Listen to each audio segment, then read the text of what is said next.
Mấy lời ông nói làm tôi thấy buồn nôn quá đấy.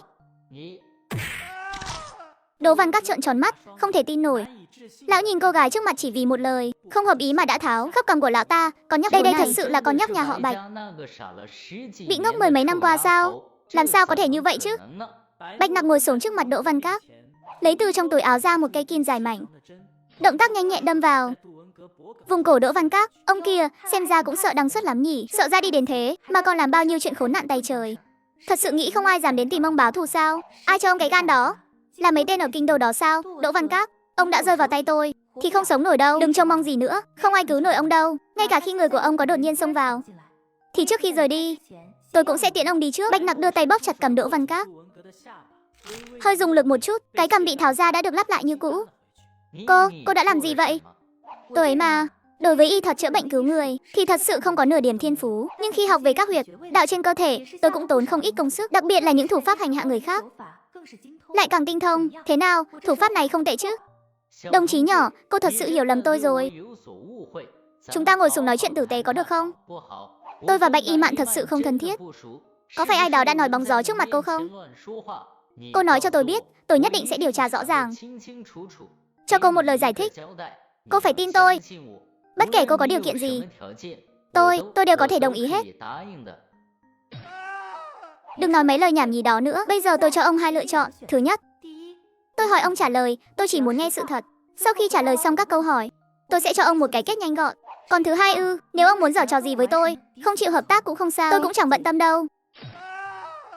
Tiết kiệm sức lực đi, dù sao thì nếu ông chọn cách thứ hai, nhát dao này còn chưa được tính là món khai vị đâu. Nhưng ông cứ yên tâm, tôi sẽ không để ông đăng xuất đâu. Khoản pha chế thuốc tôi là dân chuyên nghiệp đấy. Đồng chí nhỏ, tôi biết cô không tin nhưng nghe tôi khuyên một câu. Cô mới 16, đường đời còn dài. Đừng vì một người lạ như tôi mà đánh đổi cả đời. Cô cứ lấy bằng chứng đi báo cảnh sát. Tôi tuyệt đối không kháng cự, sẽ phối hợp điều tra để trả lại công bằng cho cô. Làm người bị thương là phạm pháp không thoát được đâu. Đừng tự hủy hoại bản thân. Ông đúng là biết nghĩ cho tôi thật đấy. Nhưng mấy chuyện đó không cần lo lắng đâu. Thế này đi, tôi giới thiệu cho ông hai người bạn. Đúng là một con điên. Một con điên hoàn toàn coi thường mạng người. Thế nào, có hai bọn họ ở đây. Tôi đảm bảo sau khi ông hẹo, chắc chắn sẽ không còn mảnh xương. Muốn hỏi gì thì hỏi đi, thật mất hứng. Cứ tưởng xương cốt ông cứng lắm chứ, Đỗ Văn Các. Tôi muốn biết, trận chiến cuối cùng mà Bạch Y Mạn tham gia, kẻ đứng sau gồm những ai? Chuyện xảy ra từ 11 năm trước. Lúc đó có người muốn lôi kéo nhà họ Bạch. Họ biết chỉ cần kéo được nhà họ Bạch vào phe của mình thì nhà họ Du và nhà họ Chu cũng sẽ dễ bị lôi kéo hơn. Sau đó đi lôi kéo nhà họ An và nhà họ Phương sẽ dễ dàng hơn nhiều. Có người điều tra được vợ chồng nhà họ Bạch cực kỳ cưng chiều đứa cháu ngoại duy nhất, nên có kẻ muốn bắt cóc con nhỏ đó đi để sau này dùng làm công cụ uy hiếp Bạch lão gia tử. Tiếc là bên cạnh cô có quá nhiều người. Thằng nhóc nhà họ Phùng từ nhỏ đã như sói hoang, suốt ngày cứ lượn lờ quanh cô. Ai động vào cô là nó muốn cắn người đó ngay. Người của chúng tôi không ra tay được, cuối cùng hết cách. Chúng tôi đành phải chuyển mục tiêu sang Bạch Y Mạn. Tại sao lại là mẹ tôi? Là vì có người truyền tin nói rằng thời điểm đó máy bay chiến đấu của nước em liên tục khiêu khích, nên chúng tôi định hợp tác với phía bên đó. Họ giúp chúng tôi hạ máy bay của Bạch Ngân Mạn xuống, sau đó bắt sống cô ấy, giao cho chúng tôi. Chúng tôi đồng ý yêu cầu của họ. Ngày hôm đó, những người vốn cùng Bạch Ngân Mạn tuần tra trên không cũng bị chúng tôi tìm cớ điều đi. Chính là để tạo cơ hội cho mấy tên không quân nước ái mộ đó. Chỉ là không ai có thể ngờ Bạch Ngân Mạn lại dám một mình lái máy bay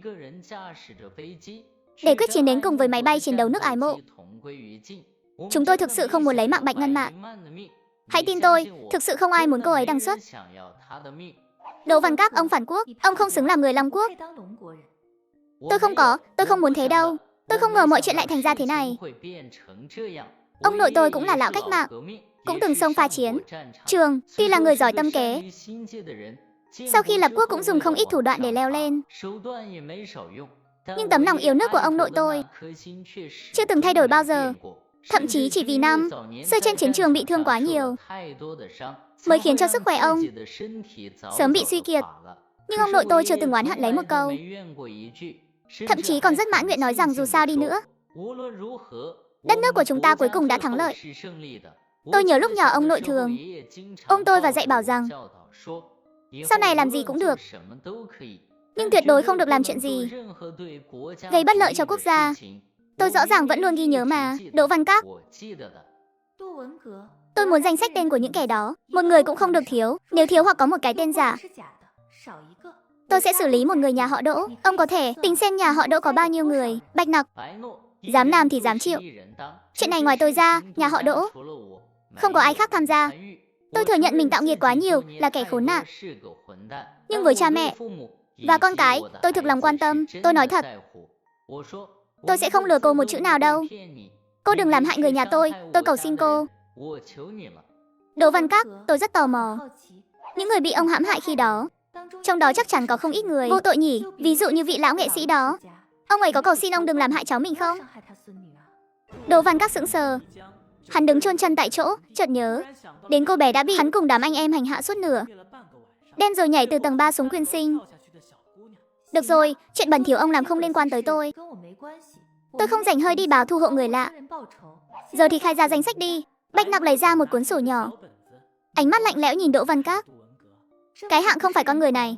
Chi bằng hãy sớm tiện hắn đăng xuất đi. Nếu thực sự có địa phủ, tin rằng cô bé đó sẽ rất vui lòng tự tay báo thù. Mau tới đây, tác động người rồi. Bên trong có người bị tác động.